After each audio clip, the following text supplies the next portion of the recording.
how you get rid of hiccups. Take a bottle of water,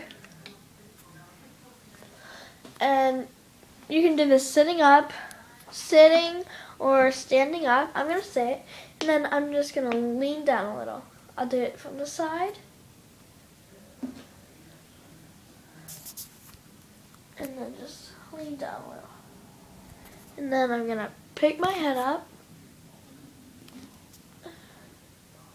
Pick my head up and drink for 2 seconds this. And then swallow, and then stand up. And then they're all gone. Hope you like it.